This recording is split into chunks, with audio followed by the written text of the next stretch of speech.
రాజుల 2వ గ్రంథము 2వ అధ్యాయము మీకు చాలా సుపరిచితమైన వచనం.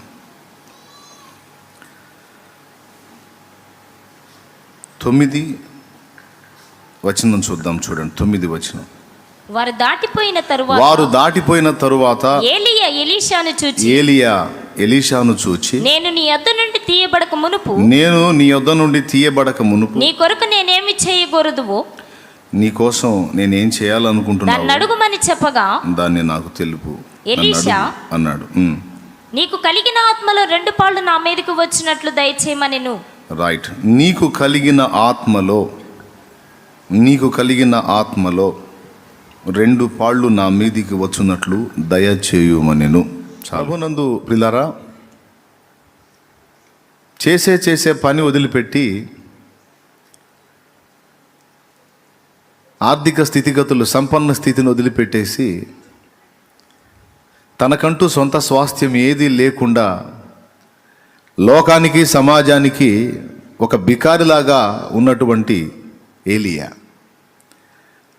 ఏలియాని గురువుగా చేసుకొని వెంబడించడం మొదలుపెట్టాడు ఎలీషా. ఏలియాని వెంబడించి ఏలియాకు ఉపచారం చేస్తే, ఏలియాను సేవిస్తే, ఏలియా చెప్పిన పనులెల్లా చేసి ఏలియా పరిచారకుడుగా ఉంటే ఎలీషాకి ఏమాత్రం గిట్టుబాటు అయిద్ది అని మనం ఆలోచిస్తే ఏమీ గిట్టుబాటు కాదు. ఎందుకంటే ఇవ్వటానికి ఏమి లేదు ఏలియా దగ్గర పొలాలు లేవు, స్థలాలు లేవు, ఆస్తులు లేవు, ఇండ్లు లేవు, వెండి బంగారాలు లేవు. చేతిలో ఒక చేతికర్ర, మొలకు ఒక దట్టి, పైన గొంగళి దుప్పటి, ఓ నడికట్టు. ఇక ఇంతకు మించి ఆయన దగ్గర ఏమీ లేవు. అలాంటి వాడు వచ్చి ఎలీషాని పిలిస్తే మారు మాట్లాడకుండా ఆయన పిలుపు అందుకొని అలాగే వెళ్ళిపోయిన వాడు ఎలీషా. కొన్ని సంవత్సరాలు ఇద్దరు కలిసి తిరిగారు. ఆయనకు ఉపచారం చేశాడు ఎలీషా. ఓ రోజు ఏలియా అంటున్నాడు, దేవుడు నన్ను ఫలానా ప్రాంతానికి వెళ్ళమంటున్నాడు ఎలీషా, నేను వెళ్ళాలి, నువ్వు ఆగు అన్నాడు. అన్ని సంవత్సరాల సాంగత్యంలో ఎప్పుడూ తన నుండి ఎడబాటు కోరుకోలా ఎలీషాని. ఎటు వెళ్ళింది అబ్బాయి, మనకి ఈరోజు ఫలానా దిక్కు ప్రయాణం ఉంది, ఫలానా ప్రదేశానికి వెళ్ళాలి, ఫలానా ప్రాంతానికి వెళ్ళాలని చెప్పి ఈ పరిచారకుడు ముందు కదిలితే తన వెంట అప్పుడు ఈయన బయలుదేరేవాడు. సహకారి ఉండాలి కదా, సహకారిని సిద్ధపరచుకొని వెళ్ళేవాడు. ఇంతకాలం వాడని మాట ఒకటి ప్రత్యేకంగా ఆ రోజు మాట్లాడాడు. నన్ను దేవుడు ఇక్కడ నుండి వేరే ప్రాంతానికి వెళ్ళమంటున్నాడు. అంటే ముందే ఎలీషాకి తెలుసు ఎందుకు వెళ్ళమంటున్నాడో. కాబట్టి ఎలీషా, ఇంతకాలం నేను ఎడబాయలేదు, ఈవేళ కూడా నిన్ను ఎడబాయను. యెహోవా జీవముతోడు, నీ జీవముతోడు నేను విడవను అన్నాడు. నేను లేకుండా ఎట్టెళ్తావు అయ్యగారు, నేను ఉండాల్సిందే అని. వద్దులేయా, నువ్వు ఉండమంటున్నాడు, నేను చెప్పేది విను, దేవుడు నన్ను సింగిల్గా రమ్మంటాడు. లేదండి అట్లా అనకండి, నేను కూడా వస్తాను. 4 సార్లు అడ్డుకోవడానికి ప్రయత్నం చేస్తాడు. ఈ 4 మార్లు ఎలీషా వెంటాడతాడు. చివరికి ఏలియాకు అర్థమైపోయింది, దేవుడు నన్ను ఈరోజు ఆరోహణంలో తీసుకోబోతున్నాడన్న సంగతి ఎలీషాకు అర్థమైనట్టుందని ఏలియా గ్రహించిన వాడై దేవుడు చెప్పినటువంటి ప్రదేశానికి చేరినాక దేవుడు ఏలియాను ఆరోహణం గావింపక మునుపు ఎలీషాని అడుగుతున్నాడు, ఎలీషా, నా నుండి నువ్వేం ఆశిస్తున్నావు? నేను తీయబడక మునుపు నీకేమి చేయకూడదువో నాకు తెలుపుమనగా. చెప్పు, నేను నీకేం చేయాలనుకుంటున్నావు? నా నుండి నువ్వేం ఆశిస్తున్నావు? నీకున్న అవసరత ఏంటి అని అడిగాడు.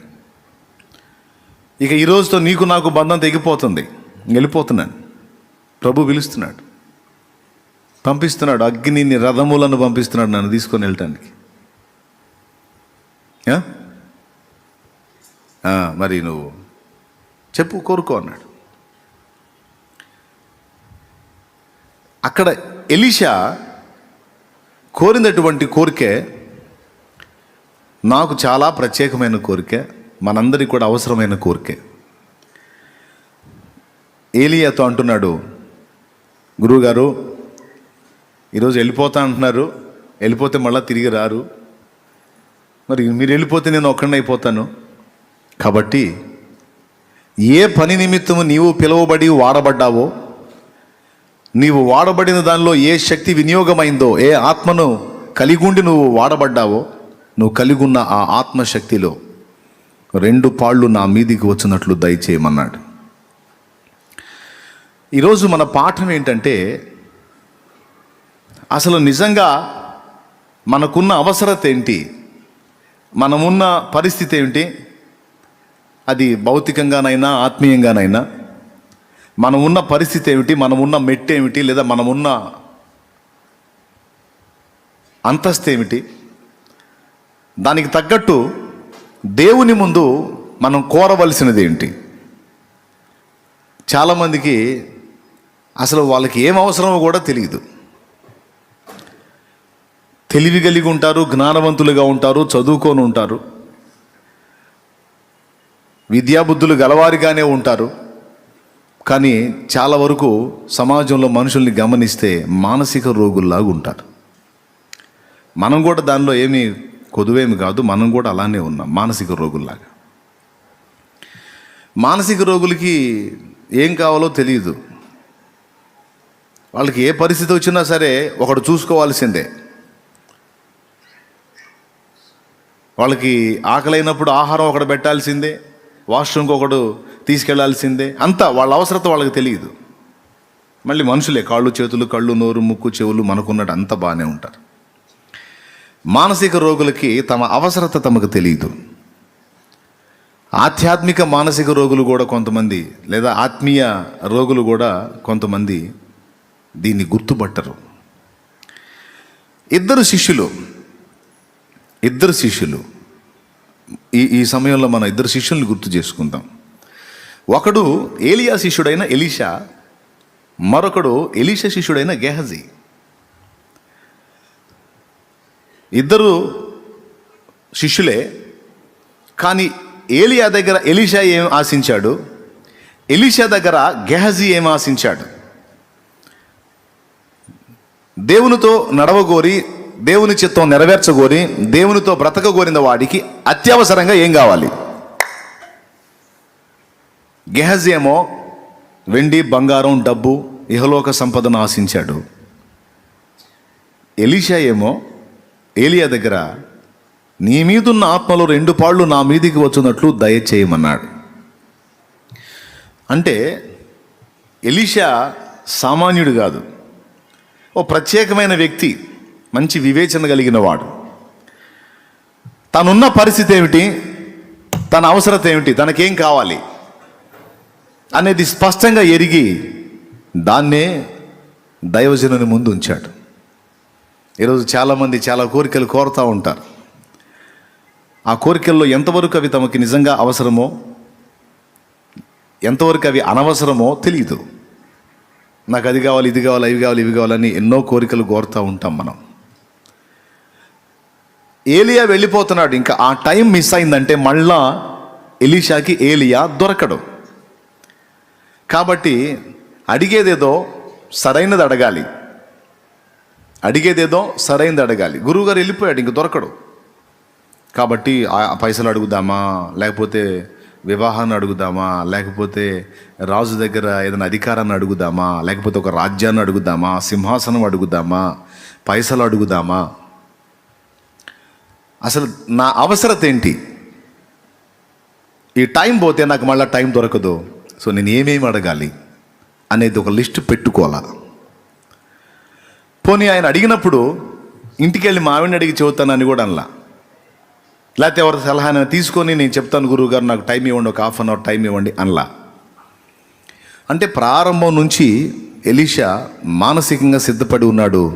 దైవజనుడు నేను నీకేం చేయగోరుతున్నావు అని అడిగితే ఖచ్చితంగా నేను ఇదే అడగాలి. ఏమడగాలి? నీ మీదున్న ఆత్మలో 2 పాళ్ళు నా మీదికి వచ్చినట్లు దయచేయి. అంటే ఏం గుర్తించాడంటే, ఏలియా చూసేటువంటి ప్రజలకి ఒక గొంగళి దుప్పటి, ఒక మొల చుట్టూ ఒక తోలు దట్టి, నడికట్టు, చేతి కర్ర, తోలు దట్టి, నడికట్టు, గొంగళి దుప్పటి, చేతి కర్ర, 4. ఈ 4 కలిగి ఉన్న ఒక కనీసపు పేదవాడి కంటే కూడా అత్యంత పేదవాడిగా తను కనిపిస్తున్నాడు. కానీ తను కలిగి ఉన్నటువంటి దేవుని ఆత్మశక్తి ఎంతటిదంటే సింహాసనం మీద కూర్చున్న రాజుకు కూడా సాధ్యము కాని పనులు నా దైవజనుడికి సాధ్యం. గట్టిగా, సింహాసనం మీద కూర్చున్న ఒక రాజు కూడా చేతగాని పనులు నా దైవజనునికి సాధ్యం. చచ్చిపోయిన మనిషిని సింహాసనం మీద కూర్చున్న రాజు బతికించలేడు, కానీ దైవజనుడు బతికించాడు.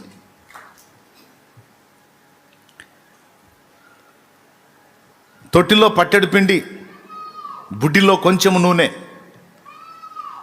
3.5 సంవత్సరం కరువు కాలం తీరేంత వరకు అది తరిగిపోకుండా అలాగా తీసే కొద్దీ ఇంకా వచ్చేటట్టు, తీసే కొద్దీ వచ్చేటట్టు చేసేటువంటి ఆ మహిమగల కార్యం నా దైవజనుడు కోరితే దేవుడు చేశాడు. రాజుకి ఇది సాధ్యం కాదు.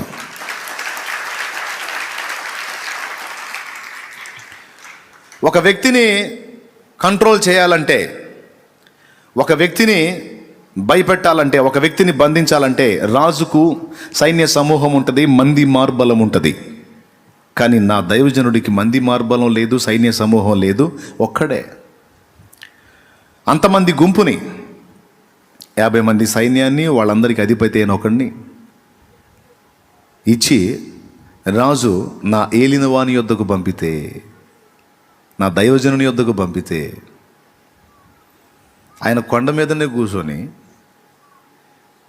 కనీసం ఎవరికి చెప్పలేదు, అరే పోయి వాళ్ళని ఎదుర్కొండిరా, వాళ్ళని కొట్టండిరా, వాళ్ళ మీద దాడి చేయండి అని కూడా అనలా. ఆ వచ్చినవాడు అడిగాడు, దైవజనుడా నీవు త్వరగా దిగిరమ్ము, రాజు నిన్ను రమ్మనుచున్నాడు. అంటే నేనే దైవజనుడిని అయితే నిన్ను నీ 50 మందిని ఇప్పుడే ఆకాశం నుండి అగ్ని దిగి వచ్చి దహించును కాక అని ఆ మాట పలకగానే తక్షణమే ఆకాశం నుండి అగ్ని దిగి వచ్చి ఆ 50 మందిని వానికి నాయకుడు అధిపతి అయిన వానిని భస్మం చేస్తే, అగ్ని కాల్చి వేస్తే 51 బూడిద కుప్పలు అక్కడ ఉన్నాయి. అలాగా 2 దఫాలు ఆయన చేయగలిగాడు. అంటే ఒక రాజుకు సైన్య బలం ఉంటే ఇతనికి సైన్యం లేకపోయినా ఆ సైన్యాన్ని కూడా భస్మం చేయగల బలం ఉంది.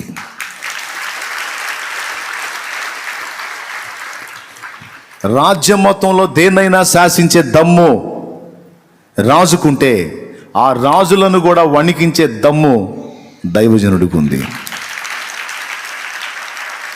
ఇదంతా దేన్ని బట్టి? చూపులకేమో బికారోళ్ళ కనపడుతున్నాడు, కనీసం ఒంటి నిండా బట్ట కూడా, కనీసం ఒక నిలువుటంగి కూడా కొనుక్కోవటానికి పైసలు లేని ఒక సామాన్యమైన బికారోళ్ళ కనపడుతున్నాడు. చూడటానికి ఏది కావాలంటే అది. అసలు తన కోసం ఏం ఆలోచించడో ఎదుటోళ్ళు, ఎక్కడ తింటాడో, ఎక్కడ వండుకుంటాడో, ఏంటి ఇతని జీవితం. కానీ అతనికి అసాధ్యమైనది ఏదీ కనపడట్లా, ఏదైనా చేస్తున్నాడు. బాగా అబ్జర్వ్ చేశాడు ఎలీషా. దీని అంతటి కారణం ఏంటి? తనేమన్నా చిన్నప్పటి నుంచి ఏమైనా ప్రాక్టీస్ చేశాడా, ఏమైనా సాధన చేశాడా? నో, ఇదంతా అతని మీదున్న అభిషేకం. దేవుని శక్తి అతని మీద పనిచేస్తుంది. అతడు కోరితే దేవుడు ఏదైనా సరే ఆమెన్ అంటున్నాడు. అతనికి దేవుడు తన పరిశుద్ధాత్మ శక్తిని అనుగ్రహించాడు. ఆ శక్తి ఏలియా మీద పనిచేస్తుంది. కాబట్టి దేవుని పరిశుద్ధాత్మను, ఆయన శక్తిని కలిగి ఉన్న ఏలియాకు ఎదురు ఏది లేదు. మరి ఇప్పుడు నా పని కూడా అంతే. నేను రాజుల్ని శాసించాలి, రాజ్యములో ఉన్న ప్రజలను దేవుని వైపు త్రిప్పి ఉంచాలి, వాళ్ళు దారి మళ్ళకుండా నేనున్నంత వరకు వాళ్ళని భద్రపరచాలి.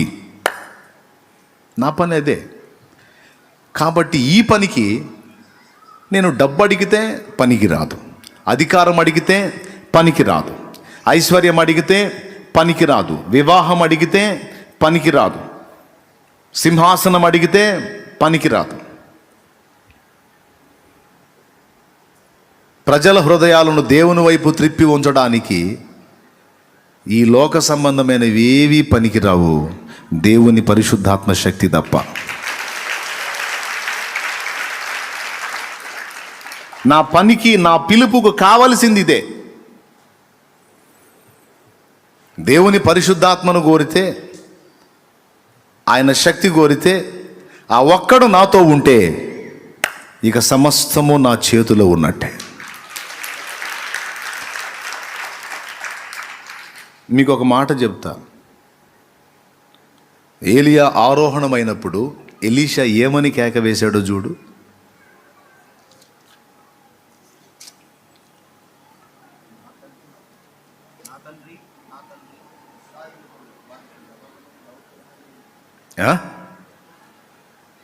ఏం మైక్ తీసుకోలేదు? నా తండ్రి, నా తండ్రి, ఇశ్రాయేలు వారికి. వచనం చెప్పలేదు. 12వ వచనం 2. ఎలీషా అది చూచి, నా తండ్రి, నా తండ్రి, ఇశ్రాయేలు వారికి రథమును రౌతులను నీవే అని కేకలు వేసాను. రథమును రౌతులను నీవే. మోసేవాడివి, నడిపించేవాడివి నువ్వే. ఓకేనా? అంటే పగ్గాలు నీ చేతులను, మోసేవాడివి నువ్వే, పగ్గాలు బట్టి నడిపించేవాడివి నువ్వే. చూడండి, పగ్గాలు రాజు చేతిలో లేవు. రాజు బ్రతుకు పగ్గాలు కూడా దైవజనుడి చేతిలోనే ఉన్నాయి. దైవజనుడు పగ్గాలు వదిలితే గుర్రాలు ఎటు పడితే అటు పోతాయి. ఇక అర్థమైతే స్తోత్రం చెప్పండి. అర్థమైందా?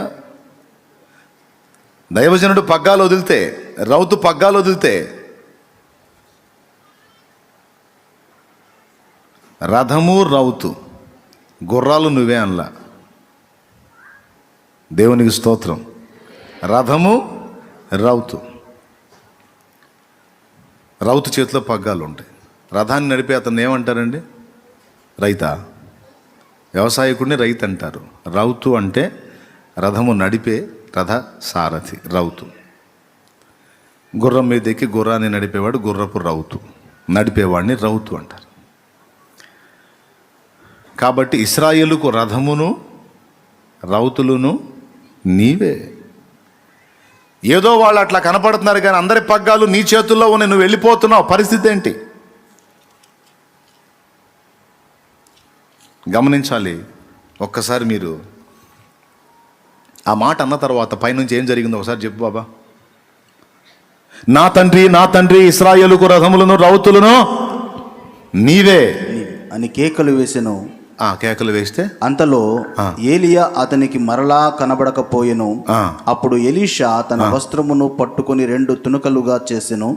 మరియు ఏలియా దుప్పటి క్రింద పడగా అతడు దాన్ని తీసుకొని యోర్దాను ఒడ్డునకు వచ్చి నిలిచి ఒంటి మీద నుండి క్రింద పడిన ఆ దుప్పటిని పట్టుకొని నీటి మీద కొట్టి, ఏలియా యొక్క దేవుడైన యెహోవా ఎక్కడ ఉన్నాడనెను. అతడు ఆ దుప్పటితో నీటిని కొట్టగా అది అటు ఇటు విడిపోయినందున ఎలీషా అవతలి ఒడ్డుకు నడిచిపోయెను. అబ్బా, ఇప్పుడు ఏం జరిగిందో మీకు తెలుసు. అటు ఇటు విడిపోయినందున అంటే 2 పాయలు అయిపోయింది. ఆ మధ్యలో పొడి నేల మీద వెళ్ళిపోయాడు అవతలకి. అంటే ఏం జరిగింది? కేక వేశాడు. అగ్ని రథములను గుర్రములను కనబడి ఏలియాను ఎలీషాను వేరు చేశాయి. ఇద్దరు డివైడ్ అయిపోయారు. అప్పటిదాకా నిలబడి మాట్లాడుకుంటా సడన్గా ఇద్దరు డివైడ్ అయిపోయారు, వేరైపోయి ఎలీషా అంత దూరంలోకి వెళ్ళి పడ్డాడు. ఏలియా అక్కడ నిలబడ్డాడు. ఇక భయంకరమైన సుడిగాలి రయ్యమని వచ్చి గిర్రని తిరుగుతుంది ఏలియా చుట్టూ. తిరుగుతా లేచాడు. ఇక ఆ సుడిగాల్లో లేచాడు. అలాగా లేచి వెళ్ళిపోతున్నాడు. లేచి వెళ్ళిపోతా ఉంటే కేకేశాడు. ఇక తండ్రి, నా తండ్రి, నా తండ్రి. ఇశ్రాయేలు జనాంగం పరిస్థితి ఏంటయ్యా? నీ ప్రజల పరిస్థితి ఏంటి? వెళ్ళిపోతున్నావు. ఇశ్రాయేలుకు రథమును రౌతులను నీవే. వాళ్ళ గతి ఏంటి? వారి విషయంలో ఎంత భారం. ఈ భారం కలిగిన వాళ్ళని వెతుక్కుంటాడు దేవుడు. ఈరోజు నశించిపోతున్న ఆత్మల భారం ఎవరిలో ఉందో వాళ్ళని కనుక్కుంటాడు దేవుడు. ఆ భారం ఉన్నోడే నేను పాస్టర్ అవ్వాలి అన్న ఆలోచనలు కాదు, ముందు ఆత్మని రక్షించాలన్న కోణంలో వస్తాడు. నేను పాస్టర్ అవ్వాలండి, పాస్టర్ పదవి పొందాలండి, పాస్టర్ అవ్వాలంటే ట్రైనింగ్ పొందాలండి, ఈ కాదు. పాస్టర్ అయ్యాక పని చేస్తానండి, ఈ కాదు. నిజంగా ఆత్మలో భారం ఉన్నవాడు, హృదయంలో ఆ నశించిపోతున్న ఆత్మల కొరకు భారం ఉన్నవాడు ఏడుస్తాడు దేవుని ముందు మోకాళ్ళుని, దేవా ఆత్మలు నశించిపోతున్నారు దేవా. ఆ భారాన్ని బట్టి అభిషేకం పంపుతాడు దేవుడు. నేను ఎన్ని ట్రైనింగ్లు ఇచ్చినా, నేనే కాదు ఎవరు ఎన్ని ట్రైనింగ్లు ఇచ్చినా బుస్సే. మళ్ళా చెప్పేదా, నేను ఎన్ని ట్రైనింగ్లు ఇచ్చినా, నువ్వు బైబిల్ కళాశాలకి వెళ్ళి 3 ఏళ్ళు 4 ఏళ్ళు 7 ఏళ్ళు 8 ఏళ్ళు 10 ఏళ్ళు 20 ఏళ్ళు చదివినా బుస్సే. నీ హృదయంలో నశించిపోతున్న ఆత్మల కొరకైన భారం ఉంటే, ఆ ఆత్మలను ఎలా రక్షించాలో దానికి కావలసిన జ్ఞానము, నడిపింపు, అభిషేకం, ఆ ప్రభావం దేవుడు నీకు ఇస్తాడు. మనలో ఆ మూలుగు ఉండాలా, ఆ ఏడుపు ఉండాలా, ఆ ఆవేదన ఉండాలా, ఆత్మల ఆర్తనాదం వినగలిగే చెవులు ఉండాలా. చెవులు, ఆత్మల మూలుగులు, ఆత్మల ఆర్తనాదాలు, ఆర్తధ్వనులు, అగ్నిలో యాతన పడుతున్న ఆత్మల యొక్క హాహాకారాలు వినగలిగే చెవులు ఎవరికున్నాయో వాళ్ళకి భారం వస్తుంది. ఆ భారం ఎవరిలో ఉందో అభిషేకం, పరిశుద్ధాత్మ శక్తి వారి మీదకి పంపుతాడు దేవుడు. ఇక పాస్టర్ అయ్యాడా, పాస్టర్ అయిందా, లేకపోతే పాస్టర్ అయ్యాడా, లేకపోతే ఏమైంది, ఎవరు ఏం అనవసరం. వాడు పాస్టర్ కొడుకా, పాస్టర్ కూతురా, పాస్టర్ కొడుకైనా పాస్టర్ కూతురైనా నశించిపోతున్న ఆత్మల భారం వాళ్ళలో లేకపోతే, అవసరమైతే సంఘంలో ఆ భారం ఎవరికుందో వాడి మీద పోస్తాడు తైలం, అభిషేకం వాని మీదకి పంపుతాడు. ఎలీషా కేక పెట్టాడు, వెళ్ళిపోతున్న జనాంగం పరిస్థితి ఏందయ్యా. నాకేం తెలుసు, నన్ను నిలబెట్టి వెళ్తున్నావు, నాకు తెలుసు నీ తర్వాత వాళ్ళు నాకెళ్ళే చూస్తారు, నీ తర్వాత వాళ్ళు నాకెళ్ళే చూస్తారు. ఇశ్రాయేలు జనాంగం అంతా నీ వైపు చూస్తున్నారు, నిన్ను వెంబడించేవాడిని నేను గనుక నీ తర్వాత నాకెళ్ళి చూస్తారు. నేనేం చేసేది? కాబట్టి నాకున్న అవసరత నీ మీదున్న ఆ ఆత్మలో 2 పాళ్ళు నా మీదకి వచ్చేటట్టు నాకు అనుగ్రహించు అంటే, నువ్వు అడిగింది కష్టతరం. నేను తీయబడినప్పుడు నీకు కనబడితే అది నీకు దేవుడు ఇస్తాడు. ఎందుకంటే అభిషేకం ఇవ్వటం నా చేతుల్లో లేదు, ఆత్మశక్తిని ఇవ్వటం నా చేతుల్లో లేదు, అది దేవుని చేతిలో ఉంది. చేతులుంచటమే నా పని. ఎవడు యోగ్యుడో దేవుడు ఎరుగును గనుక ఆ యోగ్యుడైన వాని మీదకి నేను చేతులుంచినప్పుడు ఆయనే శక్తి పంపుతాడు. నువ్వేమన్నావు? 2 అంతలు అన్నావు. 2 అంతలు నువ్వు పొందాలంటే 2 అంతలైనా 4 ఇంతలైనా 1 ఇంతైనా ఇవ్వటం ఆయన చేతుల్లో ఉంది కనుక. నేను తీయబడినప్పుడు నీకు కనబడితే అది నీకు దేవుడిస్తాడు పో అన్నాడు. అని వెళ్ళిపోయాడు. రయ్యమని సుడిగాల్లో వచ్చేసింది. సుడిగాల్లో లేచి వెళ్ళిపోతా అంటే కేక వేశాడు. కేక వేసిన తరువాత దుప్పటి కింద పడింది. అంటే ఆ ఏలియా తరువాత ప్రవక్తగా ఇశ్రాయేలు జనాంగానికి రథముగా రౌతుగా మళ్ళా నిర్ణయించబడ్డవాడు ఎలీషా. దీన్ని నిజం చేస్తూ 2 రాజుల గ్రంథం 13వ అధ్యాయంలో యెహోయాషు చూడండి ఒకసారి, 14వ వచనం చూడు. అంతటి ఎలీషా మరణకరమైన రోగము చేత పీడితుడై ఉండగా ఇశ్రాయేలు రాజైన యెహోయాషు అతని యొద్దకు వచ్చి అతన్ని చూచి కన్నీరు విడుచుచు, నా తండ్రి నా తండ్రి. అదుగో చూడు, తను ఏమంటున్నాడు? నా తండ్రి నా తండ్రి, ఇశ్రాయేలు వారికి రథమును రౌతులను నీవే అని ఏడ్చెను. అద్దుగో అంటే ఇప్పుడు గమనించాలి మీరు. ఏలియా పగ్గాలు వదిలాడు, తర్వాత పగ్గాలు ఎవరి చేతుల్లోకి వచ్చినాయి? ఇశ్రాయేల్ రాజు పలుకుతున్న మాట ఇదే. ఇశ్రాయేల్ రాజ్యం మొత్తానికి కింగ్ ఎవరైతే ఉన్నాడో ఆ కింగ్ పలుకుతున్న మాట, పేరుకే నేను రాజును కానీ నా పగ్గాలు, ప్రజల పగ్గాలు, అందరి పగ్గాలు నీ చేతుల్లో ఉన్నాయి తండ్రి. నువ్వు పగ్గాలు వదిలితే ఎటు పడితే అటు పోతాం, ఎటు పోవాలో తెలియని వారు అని ఏడ్చాడు. ప్రభువుకు స్తోత్రం. ఇక్కడ ప్రజల పగ్గాలు మన చేతికి దేవుడు ఇస్తున్నాడు. ఆ పగ్గాలను పట్టుకొని జాగ్రత్తగా సరైన త్రోవలో నడపాలంటే మన సొంత జ్ఞానం పనికిరాదు. ఒక ప్రవక్తగా, దేవుని బిడ్డగా, దేవుని కుమార్తెగా, దేవుని కుమారుడుగా నువ్వు సరిగ్గా నీకు అప్పగింపబడినటువంటి ప్రజల్ని నడిపించాలంటే నీ చేత కాదు, దేవుడే నిన్ను వశపరుచుకొని, ఆయన అభిషేకం నీ మీద ఉంచి, పరిశుద్ధాత్మ నిన్ను వశపరుచుకొని ఆయన నిన్ను నడిపిస్తే నువ్వు జనాన్ని నడిపిస్తావు. అందుకే దైవజనుడు పాడుకున్నాడు. ఇక్కడ పాయింట్ ఏంటంటే, దేవుని సంబంధిగా, దేవుని కుమారుడుగా, దేవుని కుమార్తెగా పిలువబడిన నీవు, ఏర్పరచబడిన నీవు, కృప పొందిన నీవు దేవుని ముందు నిలిచి ఆయనను అడగగోరినప్పుడు ఎప్పటికప్పుడు మెళకువగా వ్యవహరించాలి.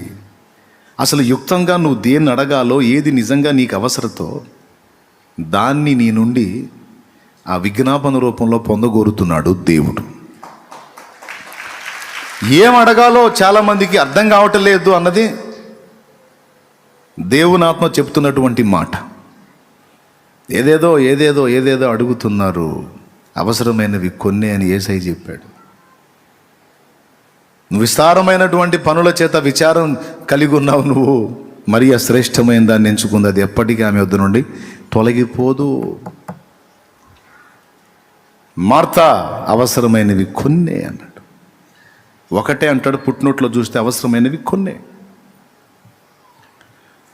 అన్నిట్లో ముఖ్యంగా దేవుని మార్గంలో ప్రయాణం చేస్తున్న మనందరం తప్పనిసరిగా కోరుకోవలసింది దేవుని పరిశుద్ధాత్మ శక్తిని.